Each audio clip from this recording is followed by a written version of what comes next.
Assalamualaikum warahmatullahi wabarakatuh. Perkenalkan, nama saya Citra Purlandari. Di sini saya akan membahas tentang pajak penghasilan. Akuntansi pajak penghasilan akan menjelaskan tentang bagaimana perusahaan menghitung, menyajikan, dan mengungkapkan informasi pajak penghasilan dalam laporan keuangan. Nah, informasi pajak penghasilan akan disajikan sebagai beban pajak pada laporan laba rugi. Konsekuensi pengakuan beban tersebut akan muncul aset atau liabilitas dalam laporan posisi keuangan. Beban pajak yang muncul dapat berubah beban pajak kini ataupun beban pajak tangguhan. Nah, lalu kita masuk ke standar akuntansi pajak penghasilan. Dalam PSAK 46, pertama kali diterbitkan pada tahun 1997 yang efektif, diterapkan untuk perusahaan yang menerbitkan saham atau surat berharga di pasar modal pada 1 Januari 1999. Nah, sebelum PSAK 46 tahun 1997, beban pajak yang disajikan dalam laporan keuangan merupakan pajak terutang menurut peraturan pajak. Standar tidak mengakui beban atau pendapatan pajak tangguhan dan konsekuensinya juga tidak mengakui aset atau liabilitas pajak tangguhan. Nah, pada PSAK 46 tahun 1997 bertujuan mengatur kelakuan akuntansi pajak penghasilan, terutama untuk mempertanggungjawabkan konsekuensi pajak pada periode berjalan dan periode mendatang. Lalu kita masuk ke dalam laba sebelum pajak dan laba kena pajak. Dalam laporan keuangan, laba sebelum pajak disajikan sebelum beban pajak penghasilan. Laba sebelum pajak dikurangi beban pajak akan menghasilkan laba bersih atau laba setelah pajak. Nah, laba akuntansi itu adalah laba rugi selama satu periode akuntansi sebelum dikurangi dengan beban pajak. Nah, lalu laba akuntansi biasanya dihitung dari laba operasi dikurangi dengan pendapatan dan beban lain-lain. Laba akuntansi merupakan laba yang dihitung berdasarkan kebijakan dan standar akuntansi. Kalau laba kena pajak itu adalah laba fiskal. Atau laba fiskal itu adalah laba rugi selama satu periode yang dihitung berdasarkan peraturan yang ditetapkan oleh otoritas pajak. Nah, kalau laba kena pajak dalam Undang-Undang Pajak Penghasilan disebut sebagai penghasilan kena pajak. Nah, penghasilan kena pajak ini merupakan penghasilan yang dikurangi dengan beban yang boleh dikurangkan menurut peraturan perpajakan. Lalu ada beban pajak. Nah, beban pajak ini adalah jumlah agregat beban pajak kini dan beban pajak tangguhan yang diperhitungkan atas laba akuntansi yang diakui pada satu periode.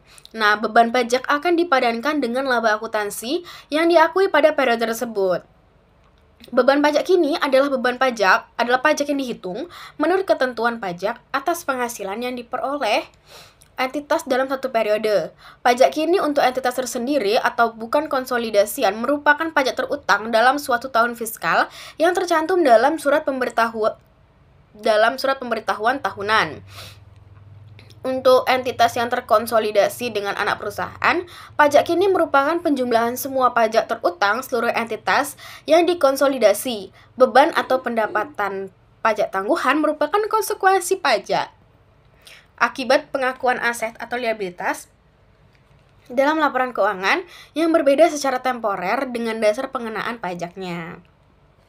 Namun, pendapatan pajak tangguhan akan dikurangkan dari beban pajak kini sehingga total beban pajak lebih kecil dibandingkan dengan beban pajak kini.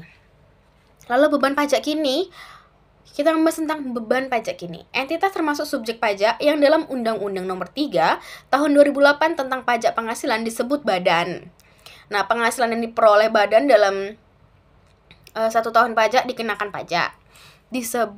Penghasilan yang dikenakan pajak itu disebut dalam istilah perpajakan sebagai penghasilan kena pajak.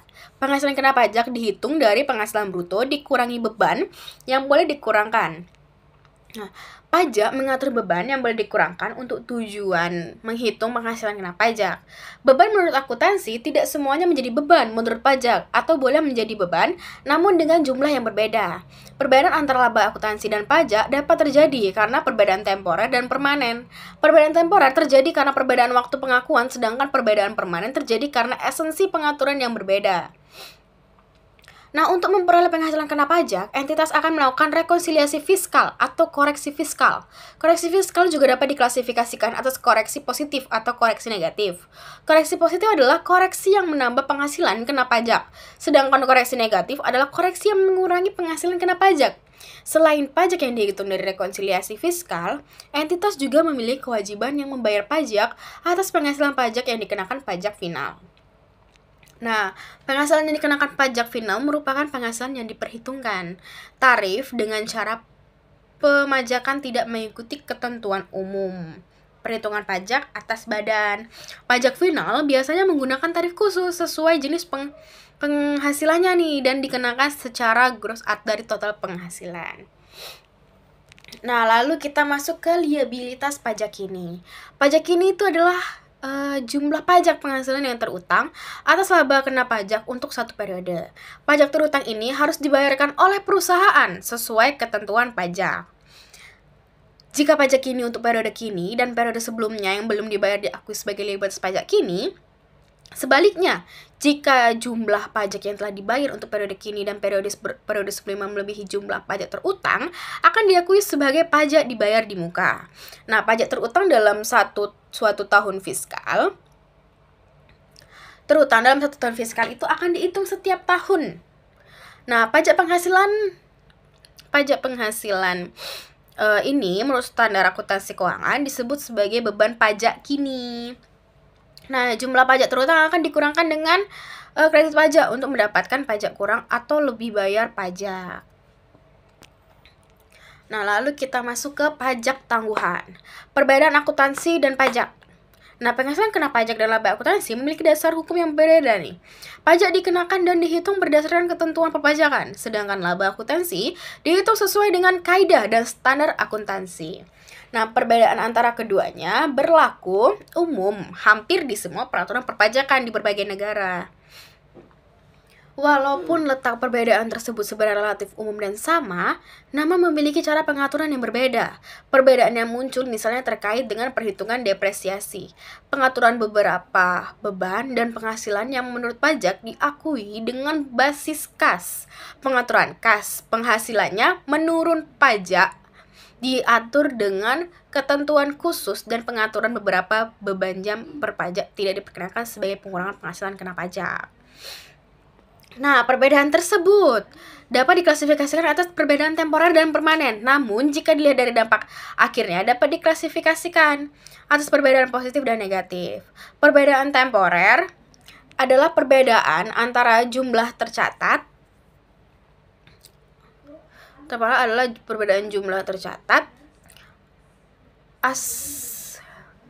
aset atau liabilitas pada posisi keuangan dengan dasar pengenaan pajaknya. Nah, perbedaan temporer dapat berubah, perbedaan temporer kena pajak dan perbedaan temporer dapat dikurangkan. Nah, lalu kita masuk kepada perbedaan temporer dapat dikurangkan dan aset pajak tangguhan. Nah, perbedaan temporer yang dapat dikurangkan adalah perbedaan temporer yang menimbulkan jumlah yang dapat dikurangkan dalam penentuan laba kena pajak periode masa depan ketika jumlah tercatat aset atau liabilitas itu dipulihkan atau diselesaikan yang tercantum dalam PSAK 46. Nah, perbedaan temporer yang dapat dikurangkan ini terjadi saat laba akuntansi lebih kecil dibandingkan laba menurut pajak atau penghasilan kena pajak. Nah, pajak atau penghasilan kena pajak akibat dari perbedaan temporer, penghasilan kena pajak yang lebih tinggi mengharuskan entitas menurut regulasi pajak melakukan pembayaran pajak terlebih dahulu sebelum pengakuan pajak menurut akuntansi. Nah, aset pajak tangguhan yang untuk perbedaan temporer dapat dikurangkan nih sepanjang kemungkinan besar bahwa ada kena pajak tersedia dalam jumlah yang cukup memadai. Nah, lalu kita masuk ke dalam perbedaan temporer kena pajak dan liabilitas pajak tangguhan. Perbedaan temporer kena pajak menurut PSAK 46 revisi 2013 adalah perbedaan temporer yang menimbulkan jumlah kena pajak dalam menentukan laba kenapa pajak periode masa depan ketika jumlah tercatat aset atau liabilitas pajak diselesaikan. Liabilitas pajak tangguhan itu adalah jumlah pajak penghasilan terutang pada periode masa depan sebagai akibat adanya perbedaan temporer kena pajak. Pengakuannya liabilitas pajak tangguhan dikecualikan atas perbedaan temporer kena pajak yang berasal dari pengakuan awal goodwill atau pengakuan awal aset atau liabilitas transaksi, bukan kombinasi bisnis dan transaksi yang tidak mempengaruhi laba akuntansi atau laba kena pajak. Perbedaan kontemporer kena pajak terjadi ketika pengakuan laba menurut akuntansi lebih besar dibandingkan dengan laba menurut pajak. Nah, ada beberapa kejadian yang merupakan contoh dari perbedaan temporer kenakan pajak, yaitu yang pertama ada depresiasi menurut akuntansi dengan masa manfaat lebih panjang dibandingkan masa manfaat menurut pajak. Yang kedua, itu ada pengakuan beban yang lebih kecil menurut akuntansi dibanding dengan pelaku untuk menerima pajak akibat perbedaan temporer. Nah, lalu ada perbedaan permanen. Perbedaan permanen adalah perbedaan antara laba sebelum pajak akuntansi dengan penghasilan kena pajak yang tidak dapat dipulihkan di masa depan. Perbedaan ini secara permanen tidak akan hilang karena terdapat perbedaan esensi dalam pengaturan pajak dan akuntansi. Perbedaan tersebut akan membuat laba menurut akuntansi berbeda dengan laba menurut pajak. Namun pajak tersebut tidak akan diakui sebagai pajak tangguhan. Lalu ada kompensasi kerugian. Kompensasi kerugian ada kompensasi yang diberikan kepada entitas yang mengalami kerugian untuk tidak membayar pajak pada periode berikutnya. Sejumlah kerugian yang telah diakui dan dibatasi oleh waktu. Nah, ketentuan dalam regulasi pajak di Indonesia menyebutkan bahwa entitas diberikan kompensasi kerugian sampai dengan 5 tahun. Artinya, jika sebuah entitas pada tahun ini mengalami kerugian, maka kerugian tersebut dapat dikompensasikan sampai dengan 5 tahun ke depan. Nah, lalu kita masuk ke dalam pajak tangguhan akibat kompensasi kerugian. Aset pajak tangguhan diakui untuk akumulasi rugi pajak sebelum dikompensasi dan kredit pajak belum dimanfaatkan apabila besar kemungkinan laba kena pajak ini masa depan akan memadai untuk dimanfaatkan dengan rugi pajak belum dikompensasi dan kredit pajak belum dimanfaatkan.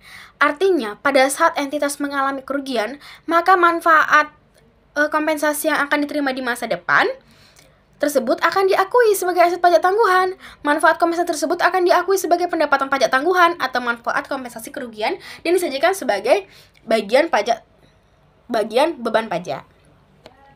Nah, lalu kita masuk ke penyesuaian atas aset pajak tangguhan. Pada setiap akhir periode pelaporan, entitas menilai kembali aset pajak tangguhan. Entitas mengakui aset pajak tangguhan yang tidak diakui sebelumnya apabila kemungkinan besar laba kena pajak masa depan akan tersedia untuk dipulihkan. Penyesuaian aset pajak tangguhan tidak hanya dilakukan akibat dari kompensasi kerugian yang tidak dapat dimanfaatkan. Dalam beberapa kasus, dapat saja terjadi perbedaan temporer yang awalnya diprediksi dapat dikurangkan, ternyata sesuai dengan ketentuan perpajakan tidak dapat dikurangkan. Kondisi tersebut juga harus dibuatkan jurnal penyesuaiannya. Misalnya, beban penyisihan piutang menurut akuntansi sudah diakui, dan atas pengakuan tersebut diharapkan beban tersebut diakui oleh pajak. Namun dalam kenyataannya, beban penyisihan atau penghapusan piutang tersebut tidak memenuhi syarat administrasi yang memenuhi syarat pajak sehingga tidak dapat dibebankan. Kondisi ini mengharuskan entitas melakukan penyesuaian atas aset pajak tangguhan yang telah diakui. Nah, lalu kita masuk dalam isu dalam penghasilan. Nah, perubahan tarif pajak liabilitas atau aset pajak ini untuk periode kini dan periode sebelumnya diukur sebesar jumlah yang diharapkan untuk dibayar atau direstitusi kepada otoritas perpajakan yang dihitung menggunakan tarif pajak atau direstitusi kepada otoritas perpajakan yang dihitung menggunakan tarif pajak atau peraturan pajak yang telah berlaku atau yang telah secara substantif berlaku pada periode pelaporan. Untuk pengakuan liabilitas pajak ini, perhitungan menggunakan tarif yang berlaku sesuai dengan ketentuan perundangan. Misalnya, untuk menghitung pajak terutang, pada tahun 2015, entitas menggunakan tarif pajak dan semua ketentuan yang berlaku pada tahun tersebut. Nah, pajak atas entitas asosiasi dan anak pajak atas entitas konsolidasi merupakan gabungan pajak dari induk dan semua entitas yang dikendalikan oleh induk. Akibat konsolidasi laporan tersebut akan diakui jika aset dan liabilitas pajak tangguhan. Pengertian entitas asosiasi menurut akuntansi itu adalah lebih besar atau sama dengan 20% sampai dengan 50% terdapat perbedaan karena menurut pajak ketentuan bukan penghasilan atau hasil investasi lebih dari 25%. Untung itu hasil investasi dari investasi 20% atau kurang akan dikenakan pajak sehingga terjadi pemajakan ganda. Pajak tangguhan atas investasi ini juga dapat diperhitungkan karena penghasilan ini bukan merupakan objek pajak menurut pajak sehingga tidak ada konsekuensi pembayaran pajak yang harus dilakukan induk atas investasi yang diperoleh. Perbedaan pengakuan pendapatan dan nilai investasi dalam asosiasi ini umumnya tidak diakui sebagai realita pajak tangguhan karena kewajiban membayar pajak atas dividen di masa depan tidak dapat dipastikan waktu terpulihkannya. Nah, gitu. Sekian dari materi saya tentang pajak. Maaf jika ada salah, semoga bisa diterima dengan baik. Assalamualaikum warahmatullahi wabarakatuh.